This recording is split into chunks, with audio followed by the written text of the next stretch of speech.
ప్రస్తుతం సినిమా ఇండస్ట్రీలో వారసుల హవా కొనసాగుతుంది. ముఖ్యంగా నందమూరి ఫ్యామిలీ నుంచి ఎన్టీఆర్ సత్తా చూపిస్తూ ముందుకు కదులుతూ ఉంటే, ఘట్టమనేని ఫ్యామిలీ నుంచి మహేష్ బాబు స్టార్ హీరోగా రాణిస్తున్నారు. ఇక మెగా ఫ్యామిలీ నుంచి రామ్ చరణ్ గ్లోబల్ స్టార్గా తన స్థాయిని విస్తరించుకుంటూ వెళ్తున్నారు. ఇక రామ్ చరణ్ పూరి జగన్నాథ్ డైరెక్షన్లో వచ్చిన చిరుత సినిమాతో తెలుగు తెరకు పరిచయమయ్యారు. ఆయన వరుసగా మంచి సక్సెస్లను సాధిస్తూ తండ్రికి తగ్గ తనయుడిగా గుర్తింపు అయితే సంపాదించుకున్నారు. ఇక ఆరెంజ్ సినిమా ఫ్లాప్ తర్వాత సంపత్ నంది డైరెక్షన్లో రచ్చ సినిమా చేశారు. ఇక ఈ సినిమాలో హీరోయిన్గా నటించిన తమన్నా కొన్ని విషయాల్లో రామ్ చరణ్ను డామినేట్ చేసేదట. ముఖ్యంగా సాంగ్ షూట్ చేసేటప్పుడు రిహార్సల్స్లో రామ్ చరణ్తో పాటు చేయకుండా తను వేరే సపరేట్గా ప్రాక్టీస్ చేసేదట. రామ్ చరణ్ కూడా అవేం పట్టించుకోకుండా తన డ్యాన్స్ తాను చేస్తూ ముందుకు సాగేవాడట.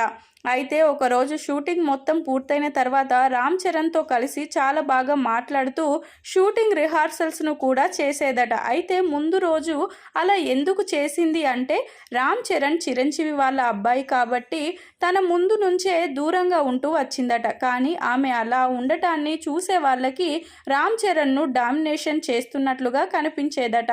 తను అలా చేయకూడదని మళ్ళీ రామ్ చరణ్తో కలిసి మాట్లాడి అతనితో పాటు చనువుగా ఉంటూ ఆ సినిమా షూటింగ్ పూర్తి చేసిందట. ఇక మొత్తానికైతే రామ్ చరణ్కి తమన్నా మంచి ఫ్రెండ్గా మారిపోయింది.